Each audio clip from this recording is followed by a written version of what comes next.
29장의 25절부터입니다. 잠언 29장의 25절부터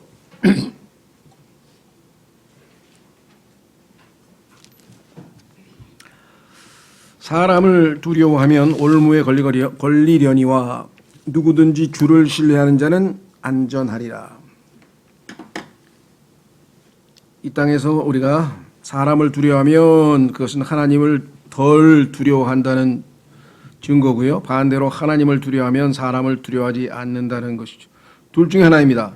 하나님을 두려워하든 사람을 두려워하든 사람을 두려워하면 올무에 걸리려니와 결국에 나중에는 빠져나가지 못하고 자기가 거기에 올무에 걸려서 낭패를 당하지만 누구든지 주를 신뢰하는 자는 안전하리라 분명하게 나와 있는데 우리가 삶 속에서 여러 번 경험하고 또 실천할 수 있는 그런 내용들이죠. 실제로 보면 성경에도 이 사람을 두려워하기 때문에 해서는 안 되는 일을 한 경우가 많습니다. 우리도 마찬가지죠. 사람들을 두려워하면은 옳은 일에 있어서 우리가 제대로 할 말을 못하고 때로는 정말 자기 뜻을 굽히고 이 불의한 일에 우리가 또 말려 들어갈 수도 있고요. 여러 가지 형태의 하여간 어려움이 있죠. 실제로 성경에 보니까 헤롯이라고 하는 사람은 두려움 때문에 자기 딸의 이야기를 듣고 사람들을 두려워해서 침례인 요한의 목을 베고 말았죠. 빌라도는 사람들에 대한 두려움 때문에 예수 그리스도를 거부하기도 했고 바리새인들은 예수님께서 보여주신 빛에 대해서 거짓말을 하기도 하고 아담도 거짓말을 하고 숨어버렸죠. 아브라함도 거짓말을 했고 이스보셋이라고 하는 그 사람은 자신의 왕국을 희생시키기도 했고 심지어 다윗마저도 사람들을 두려워해서 바보처럼 침을 흘리면서 거짓 행동을 하기도 했고 이런 일들이 정말 성경에도 자주 나옵니다. 그래서 우리가 하나님을 두려워하는 것 이것이 우리의 지혜의 시작이고 신앙의 가장 근본이라고 그랬죠. 하나님이 어떠하신 분인지를 알고 하나님을 두려워한다면은 사람에 대한 두려움은 사라질 것입니다. 그렇죠? 자, 우선 신약에서 디모데후서 1장으로 가보시면 디모데후서 1장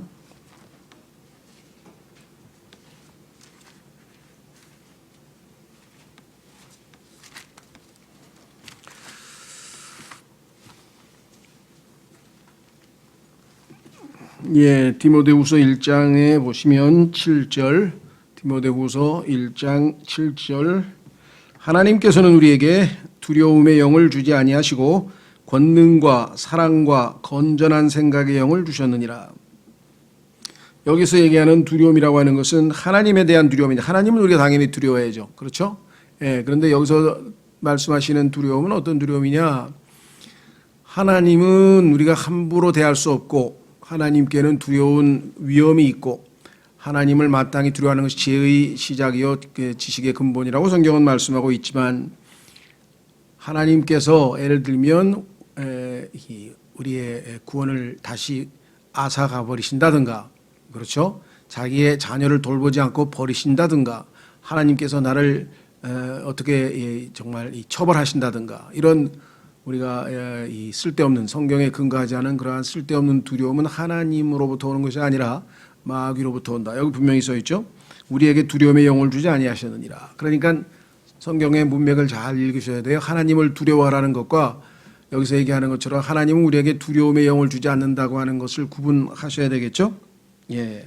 자, 그래서 진정으로 하나님을 두려워하는 사람은 사람을 두려워하지 아니하고 언제든지 하나님의 뜻에 순종을 할 텐데 그렇지 않으면 사람들 눈치를 보게 되고 그러면 하나님의 뜻에서 벗어난 행동을 쉽게 하고 그럴 때에는 여기 나와 있는 것처럼 올무에 걸리게 된다. 그렇죠? 그러나 주님을 신뢰하는 자는 안전하리라. 가장 안전하겠죠. 하나님께서 우리를 지키신다고 성경에서 약속을 하셨기 때문에 자, 그 다음에 26절 많은 사람이 치리자의 호의를 구하나 모든 사람에 대한 판단은 주로부터 오느니라. 많은 사람이 치리자의 호의를 구하나 그렇죠? 지금 권력 가진 사람들의 아부하고 있는 사람들 요번에 정말 우리가 봐도 이 아부 검사들이 대거 승진했다 그러는데 이게 눈치 보고요. 권력의 눈치를 보는 사람들이 지금 우리나라 검사, 판사, 언론 해가지고 지금 이 너무나 사람들의 이 치리자의 호의를 구하는 사람들이 너무나 많습니다. 옳고 그름이 기준이 아니고 정의가 기준이 아니고 자기의 어떤 양심의 기준이 아니고 주어진 여건에 따라서 자기 위에 권력 그 가진 자들 이런 사람들에게 지금 호의를 구하고 그 사람들에게 뭔가 좀 얻어내려고 하는 이런 것들이 지금 아주 우리 사회의 전반적인 풍토이면서도 특히 이 정치를 포함해서 우리나라 이 소위 말하면 지도급에 해당하는 사람들이 제일 이러한 일들에 앞장서 있기 때문에 참 안타깝습니다. 우리 그리스도인들은 세상 사람들이 어떻게 판단하든 여기 나와 있는 것처럼 모든 사람에 대한 판단은 주로부터 온다. 하나님께서 유일한 제도되던 심판자입니다. 여기서 아무리 억울한 일을 당해도 전혀 두려워할 게 없어요. 왜? 때가 되면 하나님께서 의로운 판단을 내리시기 때문이시겠죠. 창세기 28장 15절에 보니까 하나님께서는 온 땅의 심판자이가 아니십니까? 하나님은 그런데 의로우신 심판자이기 때문에 불의한 판단을 내리지를 않으신다고 하는 거죠. 따라서 혹간 이 땅에서 우리가 불의한 일을 당하거나 억울한 일을 당했어도 때가 되면 하나님께서 그것을 다 바로 잡아주신다 이렇게 나와 있습니다. 그래서 이 땅에서도 예수 그리스도께서도 그와 같은 마음 자세로 살았다 확인해 보겠습니다. 베드로전서 2장 23절 베드로전서 2장 23절에 예수 그리스도께서도 이 땅에 있는 치리자에게 호의를 구하거나 그런 자세로 살아가지 않으셨습니다.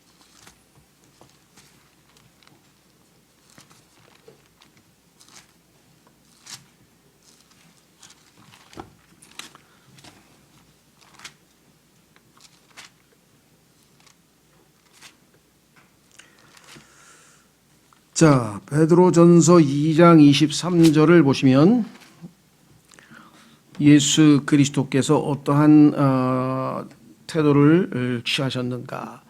여기는 예수님께서 우리에게 본을 남기셨다. 단지 우리를 대신해서 십자가에서 죽으시고 대속을 이루시고 그 구원의 목적뿐만 아니라 이 땅에서 우리가 그리스도인으로서 마땅히 어떻게 하나님을 따르면서 살 것인지 그 본을 보이셨는데 21절부터 보겠습니다.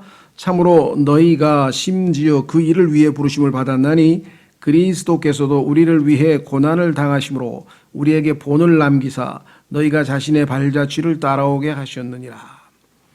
그러면 어떻게 본을 보이셨는가? 첫째, 그분께서는 죄를 짓지 아니하시고 입에 교활함도 없으시며 욕을 당하시되 맞대어 욕하지 아니하시고. 이 땅에서 사람들이 예수님께 욕을 해도 예수님께서는 거기에 맞대응을 하지 않으셨다. 고난을 당하시되 위협하지 아니하시며 복수하겠다 이렇게 위협하지 않으셨죠. 오직 의롭게 심판하시는 분에게 자신을 맡기시고. 여기 나와 있죠. 그러니까 이 땅은 지금 성경에 보니까 악한 현 세상이라고 그랬고 불의한 세상이라고 했기 때문에 이 땅에서는 여러분 생각할 때에는 다양한 종류의 억울한 일들을 당하게 되어 있습니다. 만약 여러분이 하나님 뜻대로 산다면 세상의 사고방식에 따라서 적절하게 타협하고 적절하게 여기서 출세하는데 어떤 이 처세술을 발휘하고 이렇게 산다면 뭘까? 하나님의 말씀에 근거해서 right, 하나님 보시기에 올바른 의로운 삶을 살겠다고 그렇게 한다면 크든 작든 간에 어떤 방편으로든지 간에 다양한 형태의 고난을 당하게 될 것이고 이럴 때 예수님처럼 누가 우리에게 욕을 한다면 거기에 대해서 맞대응하지 아니하고 고난을 당할 때에도 이렇게 어떤 복수를 하겠다든가 이와 같은 위협으로 맞서지 아니하고 그리고 오직 의롭게 심판하시는 분에게 모든 걸 맡긴다. 그렇죠? 예. 자, 그래서 이것이 가능한 것은 하나님은 의로우신 심판이시기 때문에 오늘 본문에 보니까 잠언에도 많은 사람이 치리자의 호의를 구하나 이것은 세상적 처세술이고요. 그렇죠? 하나님의 자녀들은 어떻게 하느냐? 누구든지 죄송합니다. 모든 사람에 대한 판단은 주로부터 오느니라. 오직 주님만이 의로운 심판자라고 하는 사실을 확고하게 믿기 때문에 억울한 일이 생겨도 그렇죠. 하나님께 맡기고 자기는 평안을 누리는 거예요. 하나님께 모든 걸 의뢰하고 하나님께서 모든 걸 정확하게 다 판단하시겠죠. 자, 이 땅이 유일하게 의로우신 예수 그리스도를 십자가에 못 박을 정도로 타락하고 또 악한 현 세상이라고 한다면 이 세상에서의 삶에서 우리가 뭐 좋은 대접을 받고 그렇다고 해서 일부러 우리가 잘못된 행동에 대해서야 우리가 뭐 대가를 치러야 되겠지만 여기 보면 올바른 일을 했는데도 억울한 일을 당한다. 그럴 경우에는 우리가 하나님께 의탁하고 여기서는 감내하는 것이죠. 자, 27절로 가시면 불의한 자는 의로운 자에게 가능한 자요 길이 곧바른 자는 사악한 자에게 가능한 자니라 가증한 자니라. 자, 불의한 자와 그다음에 의로운 자가 대비되어 있고 길이 곧바른 자와 사악한 자가 대비되어 있죠. 둘은 물과 기름입니다. 어울릴 수가 없죠. 불의한 자하고 의로운 자 한쪽은 옳지 않고 한쪽은 옳은데 어떻게 그게 같이 갈 수가 있겠습니까? 그러니까 의로운 사람은 여기 나와 있죠. 이 불의한 자를 싫어하죠. 그런 행동을 거부하고 함께 친구가 될 수 없는 것이고 반대로 사악한 자 입장에서 볼 때는 올바른 사람을 보면은 자기 마음속에 어떤 죄책감도 느낄 것이고 세상 표현으로 하면 아, 저 친구 정말 밥맛 되게 없네. 저 혼자 잘났어? 뭐 이러고 그렇죠. 그래서 이 둘은 어울릴 수 없습니다. 그래서 하나님께서는 항상 옳고 그름, 선과 악 이런 것을 구분하시는 분이시다. 세상은 그냥 두리뭉실하게 그냥 적당하게 덮고 그냥 이렇게 하는 걸 좋아하는지는 모르지만 하나님께서는 반드시 옳고 그름, 빛과 어둠, 참과 거짓을 정확하게 구분하는 분이시죠. 그래서 중간지대나 회색지대나 이런 게 없습니다. 그래서 둘 중에 하나입니다. 하나님을 섬기든 만몬을 섬기든 둘 중에 하나. 그렇죠. 예. 그래서 하나님께서는 확실하게 소위 말하면 세상 사람들은 하나님의 생활 방식, 하나님께서 가르쳐 주신 생활 방식을 뭐라고 하냐면은 아주 뭐라고 표현해야 되나요? 아주 고집, 타협을 모르고 온고집으로 자기 길로만 가는 사람들을 그렇게 부르고 아주 이 생각이 경직되었다든가 그렇죠? 타협을 모른다든가 뭐 온고집이라든가 외골수라든가 뭐 하여간 안 좋은 쪽으로 주로 부르게 되죠. 그렇죠? 자, 그래서 우리는 불의한 것과 의로운 것은 하나님에게 똑같을 수가 없고 또 길이 곧바른 것과 사악한 것도 역시 같이 갈 수가 없다. 그래서 하나님은 분명히 바르게 올바르게 나누는 구분하는 분이시다. 창세기 1장에서 빛과 어둠을 나누기 시작하면서부터 여태까지 항상 하나님께서는 구분하고 나누시는 분이시죠. 그렇죠? 그래서 이 세상에 있는 민족들을 심판할 때도 양과 염소로 나누고 그렇죠? 불의한 자와 의로운 자도 나누고 마지막 종말에서도 다 이렇게 나누어져서 구분되어지는 것이겠죠. 자, 그래서 우리는 하나님의 기본적인 어떤 원칙을 우리가 살펴보았고요. 이제 30장으로 들어가는데 29장까지가 소위 말하면 솔로몬의 잠언이었죠. 솔로몬이라고 하는 사람이 살면서 겪은 여러 가지 체험들을 통해서 알게 된 것들을 하나님께서 솔로몬으로 하여금 이 영감을 줘서 정확하게 이 땅에서 하나님의 지혜를 이 경구 형식으로 짧게 경구 형식으로 우리에게 주신 책이 잠언이죠. 그래서 1장 1절에 보면은 다윗의 아들 이스라엘 왕 솔로몬의 잠언이라고 딱 타이틀이 1장 1절에 붙어 있었고요. 중간에 가다가 10장 1절에도 한 번 더 붙어 있었어요.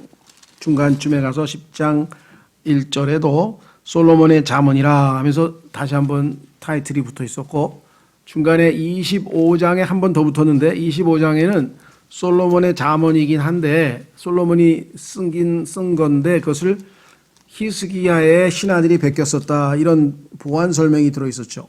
25장 1절에 이것들도 솔로몬의 잠언이요 유다왕 히스기야의 사람들이 베껴 쓴 것이니라 이렇게 써 있었죠. 어쨌거나 하여간 이 29장까지는 전체가 솔로몬을 통해서 하나님께서 주신 것이고 나머지 두 장은 30장과 31장은 이제 기록자가 달라요.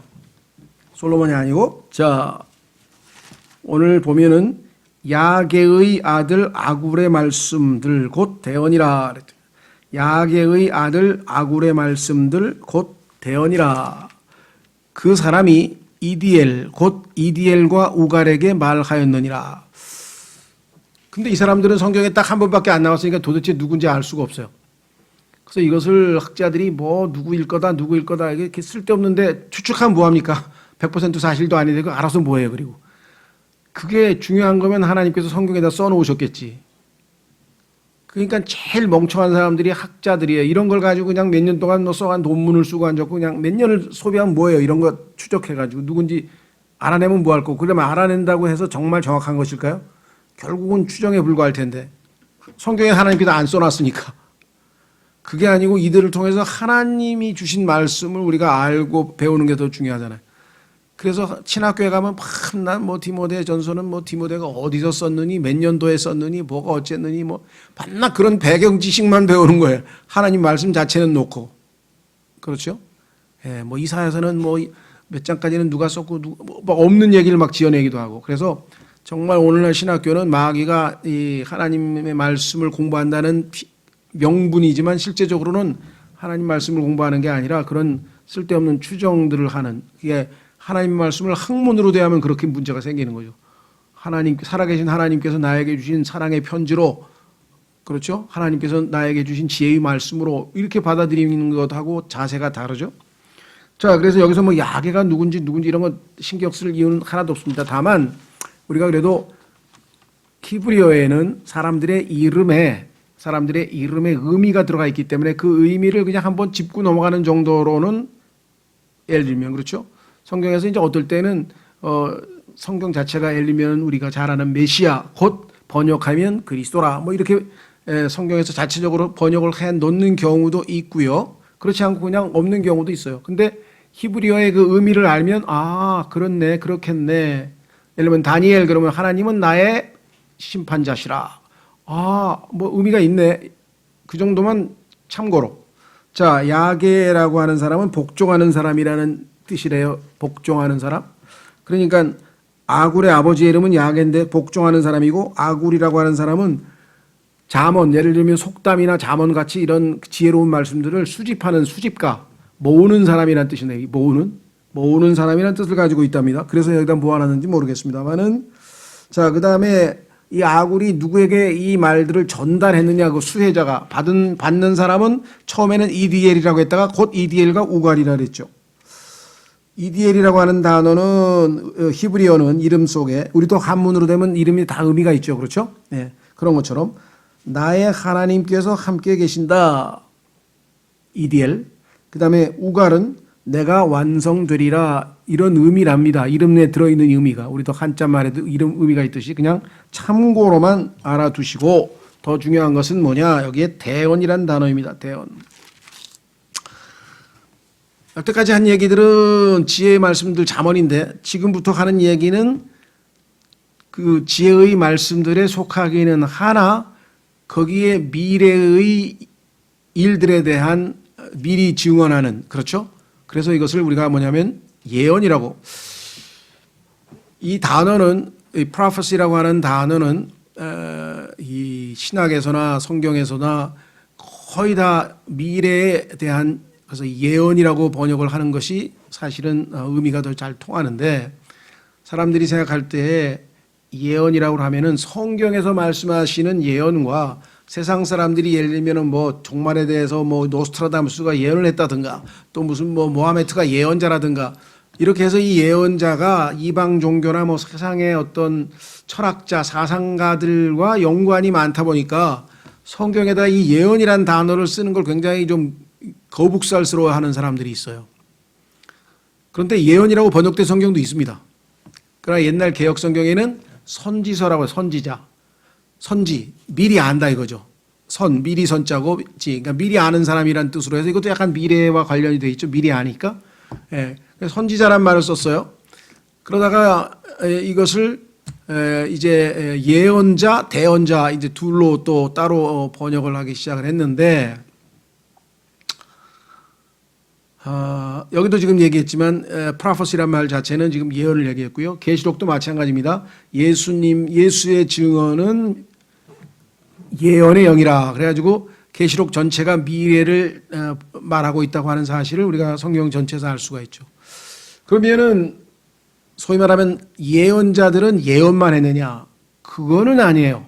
예언자라고 하는 주 업무는 예수 그리스도의 초림과 재림에 대해서 미리 증언한 사람들이기 때문에 주 업무는 예언이에요. 그런데 때로는 하나님의 백성을 책망하기도 하고 그들이 너희들이 이러해서 하나님을 거역하고 죄를 지었구나. 그래서 회개하지 아니하면 너희에게 이와 같은 심판이 임할 것이다. 이렇게 되죠. 그러면 그건 예언이잖아요. 그러나 앞부분은 예언은 아니지. 왜냐하면 책망이지. 그러니까 예언자가 하는 일들 중에는 예언이 아닌 부분도 있다 보니까 예언자라고 이름 붙이는 걸 또 꺼려한다. 왜 예언을 안 하는 경우도 있는데 왜 예언자라는 이름을 붙이냐. 이런 분들이 또 계세요. 그렇죠? 그럼 어떤 사람이 야구 선수다 그러면 우선 야구만 합니까? 밥을 안 먹습니까? 밥도 먹고 때로는 아들하고 농구도 하고 별거 다 하잖아요. 그러나 주 업무가 야구잖아요. 그렇죠? 그러면 예언자도 뭐예요? 주 업무가 예언이고 때로는 책망도 하고 하나님께서 시키신 다른 일도 할 수 있는 거죠. 그렇죠? 자, 그래서 성경에서 말씀하시는 예언이라고 하는 의미는 베드로전서 1장으로 가보겠습니다. 베드로전서 1장으로 가면 거기에 성경에서 말씀하시는 예언이란 단어의 의미가 나와 있어요. 그래서 저는 이 대언이라고 하는 말 대신에 예언이라고 하는 것을 더 선호하는데 대언이라고 하는 것은 하나님을 대신해서 말한 것이다. 그런 의미라고 그래요. 그러면 잠언 1장서부터 29장까지는 대언이 아닌가요? 하나님을 대신해서 말한 게 아닌가요? 그것도 다 대언이지. 미래에 관한 거라고 하는 특정한 의미가 있을 때만 예언을 쓰는 거죠. 자, 예를 들면 한번 보세요. 베드로전서 1장에 보시면 성경이 말씀하시는 예언은 어떤 것이냐 이렇게 써 있죠. 베드로전서 1장 10절. 베드로전서 1장 10절.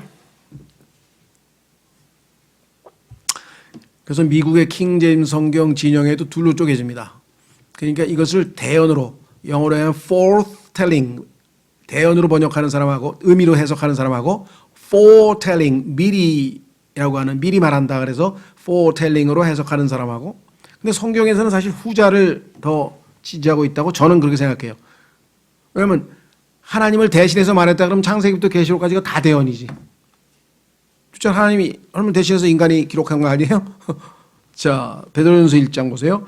이 혼의 구원에 관하여는 너희에게 임할 은혜에 대하여 대언한 대언자들이 부지런히 조사하고 탐구하되 자기들 안에 계신 그리스도의 영께서 그리스도의 고난과 그 뒤에 있을 영광을 그러면 고난은 초림이고 그 뒤에 있을 영광은 재림이죠. 그러면 예수님의 초림과 재림을 미리 증언해 주실 때 사전에 일어나기 전에 미리 여기 정확하게 나와 있잖아요. 미리 증언한다고 testified beforehand 이게 예언이란 뜻이에요.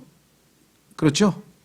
미리 증언했잖아요. 예수님 오시기도 전에 예를 들면 이사야가 예수님 초림 전에 700년 전에 처녀가 잉태한다고 얘기를 했잖아요. 그렇죠? 이거 다 예언이잖아요.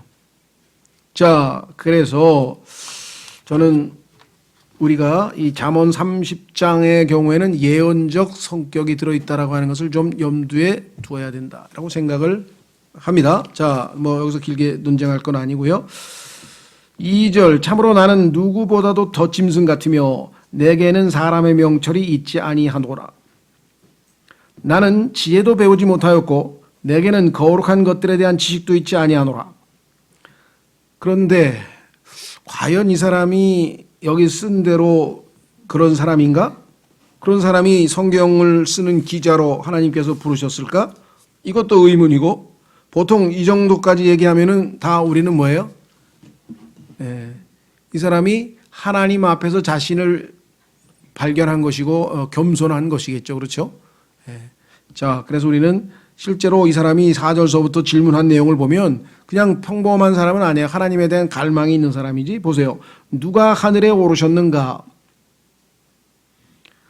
혹은 내려가셨는가? 누가 바람을 자기 주먹 안에 모으셨는가? 누가 물을 옷에 싸셨느냐? 주먹 안에 모으셨느냐? 누가 물을 옷에 싸셨느냐? 누가 땅의 모든 끝을 굳게 세우셨느냐? 내가 말할 수 있거든. 그분의 이름은 무엇이며 그분의 아들의 이름은 무엇이냐? 그런데 이 분이 예수 그리스도라고 하는 것을 우리는 이미 공부한 사람들이 이제 알고 있단 말이죠. 그렇다면은 그분을 성경에서는 하나님의 말씀이라 그러죠. 그래서 5절에 보니까 바로 예수님에 대한 얘기가 나오네요. 하나님의 모든 말씀을 순수하며 그분은 자신을 신뢰하는 자들에게 방패가 되시느니라. 너는 그분의 말씀들에 더하지 말라. 그분께서 너를 책망하실 터인즉 내가 거짓말쟁이로 드러날까 염려하노라. 그래서 예수 그리스도께 대한 언급들이 여기 집중되어서 나오는 것을 우리가 보게 됩니다. 그렇죠? 자, 참으로 나는 누구보다도 더 짐승 같다. 성경에 보니까 우리도 그 전도서에 하나님께서 인간을 짐승과 같이 같다는 사실을 알게 하시기 원한다라고 전도 3장에 솔로몬도 기록을 했고요. 그렇죠? 우리가 이 육체적인 모든 어떤 생명, 우리의 숨 쉬는 것, 그다음에 이 호흡기, 그다음에 무슨 순환기, 소화기, 뭐 이런 모든 것을 봤을 때 짐승과 우리가 다를 게 뭐가 있어요? 흙으로 만든 똑같은 육체적으로 봤을 때는 그렇죠. 다만 전도서 3장에 보니까 사람의 영은 하나님께로 올라가고 짐승의 영은 땅으로 내려가기 때문에 거기서 차이가 나는 거죠. 우리의 영은 초월적이고 짐승의 영은 거기서 죽으면 그걸로 끝이죠. 더 이상 초월되지 않는다는 점에서 다르다는 것이지 육체적으로야 뭘 똑같다는 것이죠. 자, 그래서 나는 누구보다도 더 짐승 같으면 내게는 사람의 명철이 있지 아니하노라. 나는 지혜도 배우지 못하였고 내게는 거룩한 것들에 대한 지식도 있지 아니하노라. 그러면서 뭐라고 질문했냐면요. 첫째, 누가 하늘에 오르셨는가? 하늘에 오르신 분은 한 분밖에 안 계시죠. 예수 그리스도. 자, 요한복음 3장 13절로 가보겠습니다. 요한복음 3장 13절에 예수님께서 자신이 하늘에 올라갔다라는 표현을 썼어요. 요한복음 3장 13절.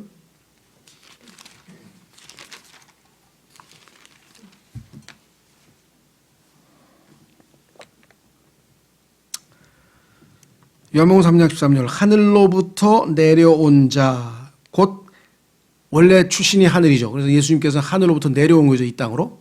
하늘로부터 내려온 자, 곧 하늘에 있는 사람의 아들 외에는 아무도 하늘에 올라가지 아니하였느니라. 자, 이게 무슨 말이죠? 사람들이 여기에서 이 구절을 읽고 어떻게 됩니까? 당혹스러워하겠죠. 이게 뭔 소리야? 하늘로부터 내려온 자. 그래, 예수님이 하늘로부터 내려온 건 확실하지. 그런데 곧 하늘에 있는 하나님의 아들 외에는, 그럼 예수님은 지금 땅에서 말씀하고 계신데 하늘에 계시다 그러면 어떻게 된 거예요 지금? 예수님의 무소부재. 예수님은 전지전능하고 무소부재하기 때문에 언제 어디서든지 어느 곳에든지 계실 수 있는 그러한 분이시죠. 모든 것을 다 하시는 전지하신 분이고 어느 곳에든지 동시에 존재하실 수 있는 무소부재하신 분이고 모든 것을 다 하시는 전능하신 분이고 전지전능하신 분이고, 그래서 이분이 하나님이시지 않고서야 어떻게 땅에서 말하면서 자기가 하늘에 있다고 얘기할 수가 있냐. 예수님은 이 순간에 하늘에도 계시고 땅에도 계시고 어디에든지 다 계신 분이시라는 사실을 지금 신성함을 보여주시는 거겠죠. 그러니까 개역성경에서는 이 구절을 없애버렸죠. 왜? 말도 안 된다 이게. 못 믿는 거예요. 우리는 처음엔 좀 이상하죠. 이게 뭔 소린가 하다가 그러시구나. 예수님은 하늘에도 지금 계시고 땅에도 계시고 그런 분이시구나 하고 이게 믿음으로 받아들이면 되는데 이거가 모순된다고 생각해서 성경을 뜯어 고쳐버렸어요. 자, 그 다음에 아무도 하늘에 올라가지 아니하였느니라. 이것도 성경 읽다가 질문하시는 분이 더러 계신데, 아니 가만있어 봐. 에녹도 하늘에 올라갔죠. 그죠? 엘리야도 올라갔잖아. 그럼 모세도 뭐 하여간 어째 죽었어도 하여간 시체가 올라가니까 어떻게 올라갔죠. 나중에 모세 살아서 또 예수님 만나러 내려왔으니까. 그럼 하늘에 올라간 사람들이 여럿 있는데 예수님께서는 자기 말고는 하늘에 올라간 자가 없다.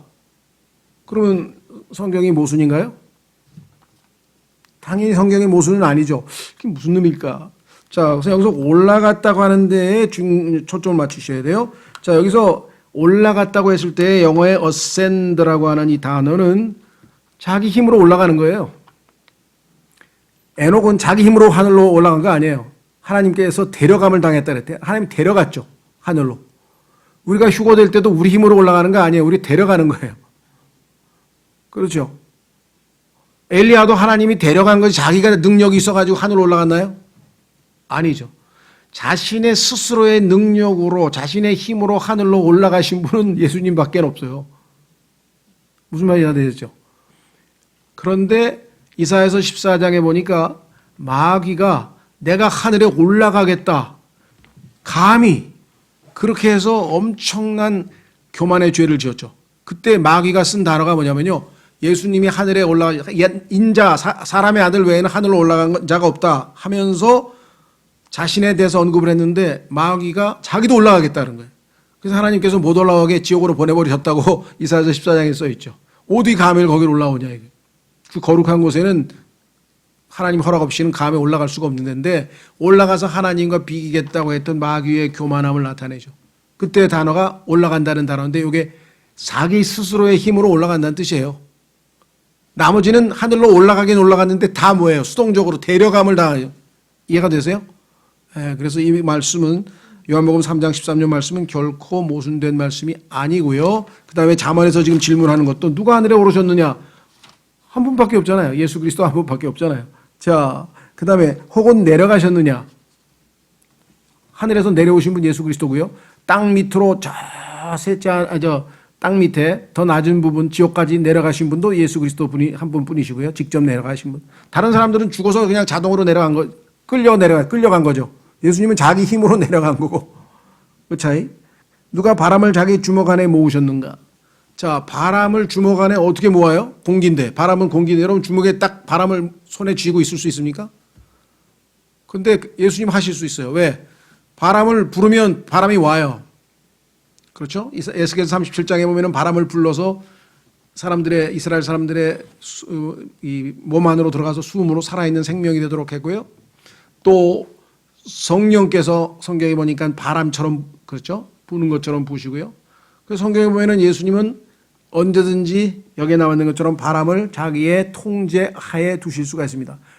바람에게 꾸짖으시면 바람이 멈추고 바람을 오라 그러면 오고 가라 그러면 가고 그렇죠. 불라 그러면 불고 그렇기 때문에 여기서 주먹을 안에 바람을 딱 움켜쥐고 얼마든지 가능하신 분이겠죠.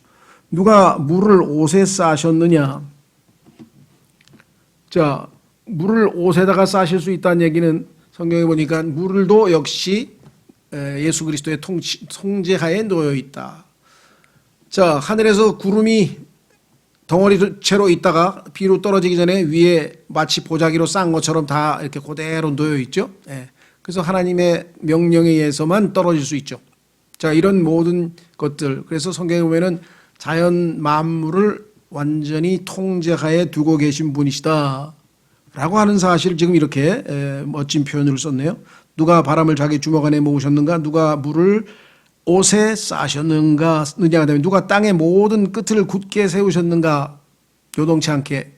이런 모든 표현들을 봤을 때에는 우주 만물의 모든 것을 창조하고 그다음에 운행하고 계신 분이시다. 그렇죠. 성경에 보면 예수님은 창조만 하신 게 아니라 자, 한번 확인해 볼까요? 느헤미야서 9장 5절. 느헤미야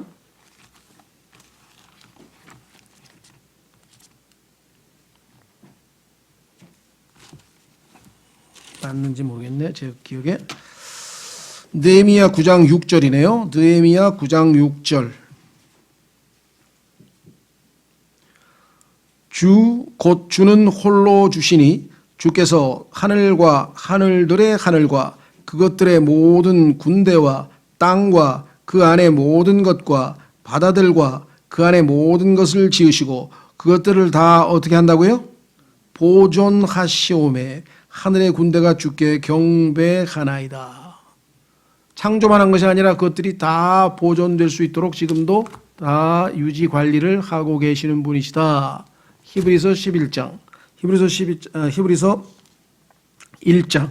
히브리서 1장에도 하나님께서 말씀으로 우주 만물을 붙들고 계신다 그랬습니다. 그래서 모든 천지 만물이 통제하에 놓여 있다. 히브리서 1장. 히브리서 1장에 보시면 이렇게 써 있죠.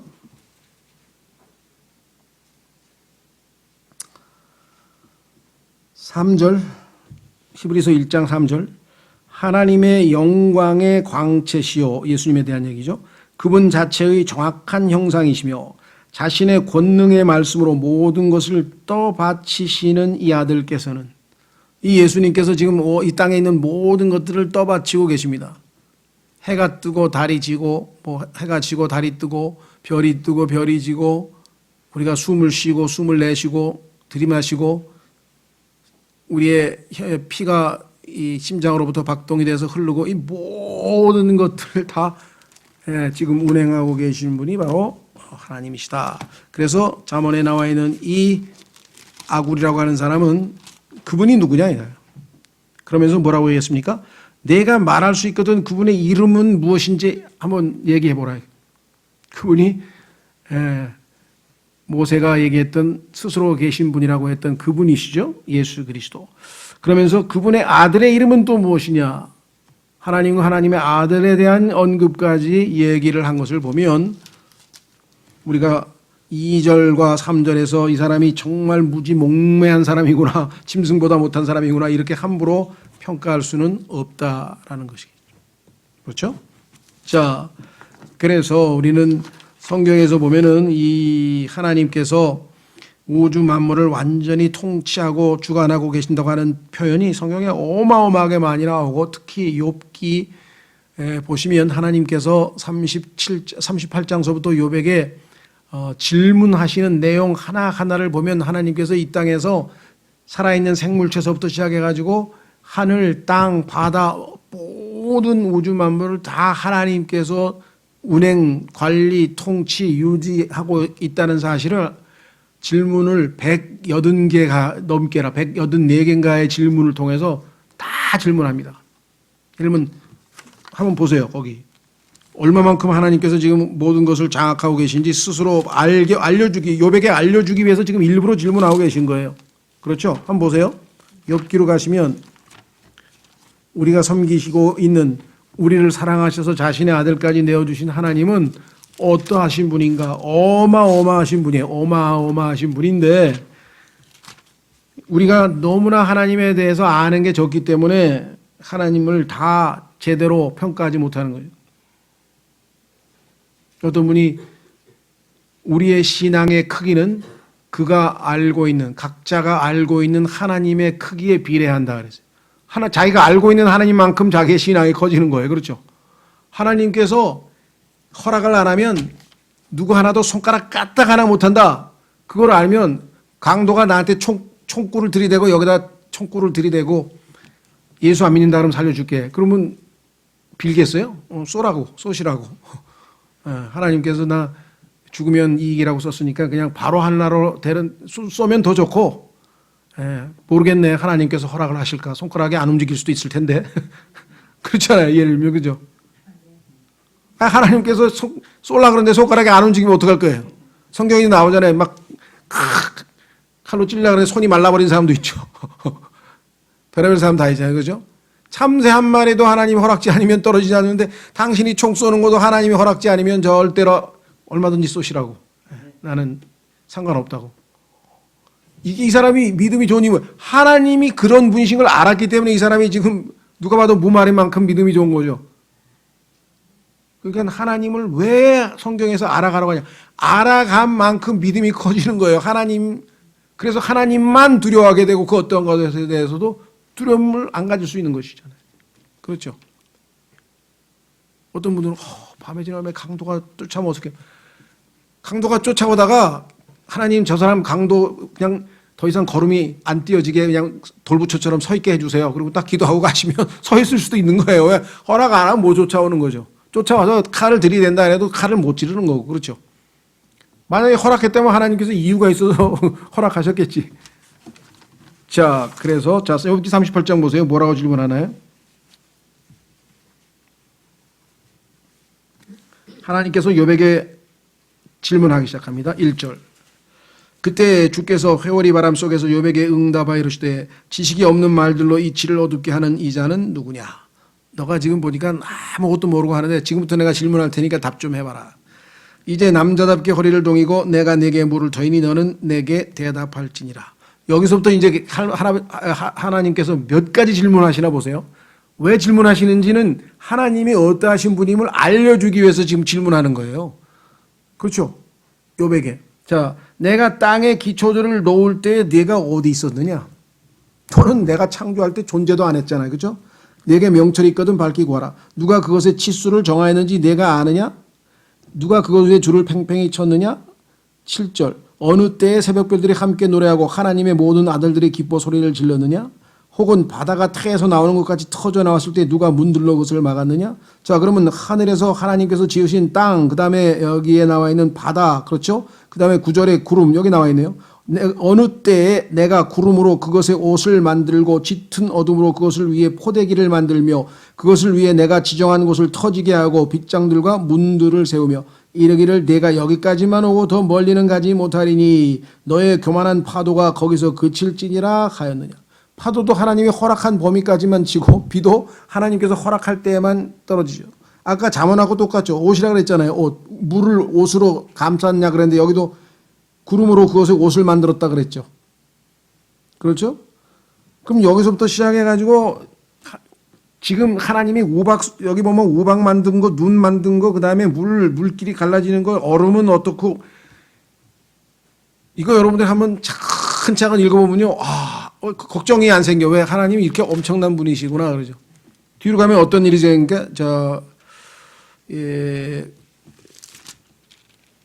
이런 우주 만물에서 그 다음에 31절 몇 가지만 살펴보고 마치겠습니다. 이건 뭐 집에 가서 104가지를 다 질문을 하나씩 읽어보시면 좋을 것 같아요.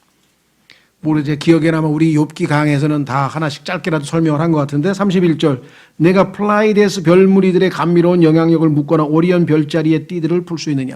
하나님께서 별자리들도 다 만들어 놨다고 얘기를 했죠. 33절 내가 하늘의 규례들을 아느냐. 이 별자들의 움직임이라든가 이런 것들을 다 네가 아느냐라고 얘기를 했죠. 39절 네가 사자를 위해 먹이를 사양하겠느냐. 사자 먹이까지 다 준비하시는 분이 하나님이시죠. 41절 까마귀 새끼들이 하나님께 울부짖으며 먹을 것이 없어 헤맬 때 누가 까마귀를 위해 그것에 먹을 것을 마련해 주냐. 까마귀가 이 세상에 몇 마리겠어요. 그거 다 먹이시고 사자도 몇 마리예요. 그거 다 먹이시고 이게 다 하나님이 다 하시는 일이에요. 예? 39장 1절 바위에 들염소가 새끼 낳는 때를 내가 아느냐? 언제 새끼 낳는 것까지 다 알고 계세요? 그렇죠. 무슨 말인지 이해가 되셨어요? 여기 보시면 정말 뭐 모든 짐승에 대한 얘기서부터 시작해가지고 말에 대한 얘기, 타조에 대한 얘기, 소에 대한 얘기 뭐 별의별 얘기가 다 나와요. 그래서 하나님이 지으신 하늘, 별, 달, 땅, 바다 속에 있는 것, 땅 위에 있는 것, 모든 하늘에 날아다니는 새들까지 싹 다 언급을 하신 다음에 이거는 물질적인 것이고 영적인 거는 또 어떡하냐 이게요.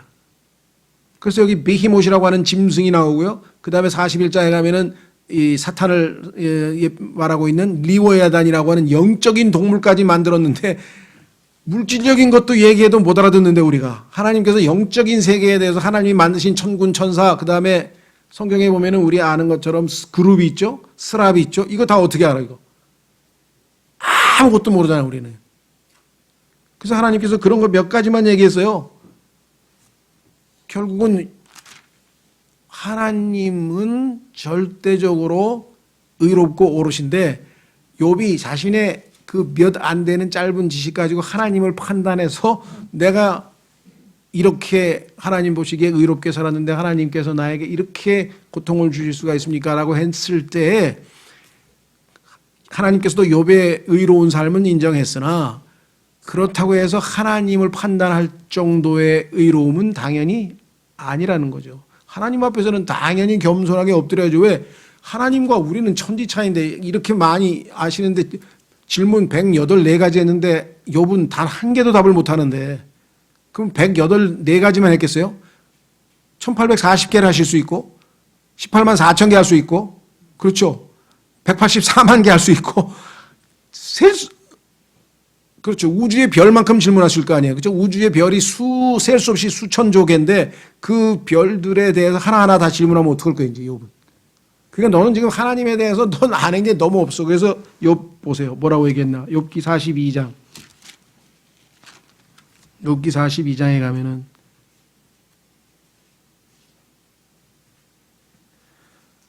1절에 그때에 욥이 주께 응답하이로되 주께서는 모든 것을 하실 수 있사오며 어떤 생각도 주께 숨길 수 없음을 내가 아오니 지식도 없이 이치를 가리는 자가 누구이니까? 나 아닙니까? 내가 지금 여태까지 쓸데없이 하나님 앞에서 그렇죠? 그런즉 내가 깨닫지 못한 것을 말하였으며 내게는 너무 놀라운 일들 곧 내가 알지 못한 일들을 말하였나이다. 그래서 하나님 앞에서 6절 어떻게 합니까? 그러므로 내가 내 자신을 몹시 싫어하고 뒷글과 대 속에서 회개하나이다 하니라 그랬죠. 그래서 하나님을 알아가면 알아갈수록 우리는 점점 겸손해지고 싶어서가 아니라 자동으로 겸손해져요. 왜냐하면 하나님이 너무 크심에 대해서 알면 알수록 우리는 철저하게 그분 앞에 겸손하고 그분을 의지하고 그분을 신뢰할 수밖에 없다. 그렇죠? 예. 그래서 오늘도 이 잠언의 마지막 부분에서 아주 가장 본질적인 질문들을 하는 거예요. 이분을 아냐, 이분을. 이런 분을 너희가 아느냐? 그분의 이름이 뭐냐? 우리 이분의 이름이 160개잖아요. 지금 예수님의 이름과 칭호들 보셨죠? A서부터 Z까지 영어 철자로 된 게 160개예요. 예수님의 이름들이. 그거 갖고도 지금 다 표현을 못해. 무슨 말인지 아시겠죠? 예, 그분의 아들의 이름이 뭐냐? 이것이 얼마나 우리 신앙의 핵심이냐 이거예요. 그렇죠? 예, 그런데 그분은 우리에게 순수한 말씀들로 자기 자신을 계시한다 이거죠. 그래서 5절, 6절에 보면은 말씀이신 예수님에 대한 언급을 하고 있는 것이죠. 그렇죠? 예, 다음 시간에 길어졌네. 다음 시간에 이제 5절, 6절서부터 해서 잠언을 마무리하도록 하겠습니다. 시간에 우리 주님께서 어떠하신 분인지 하나님의 말씀을 통해 더욱 깊이 알아가고 주님의 지혜로운 삶을 우리가 배울 수 있도록 다 같이 기도하겠습니다.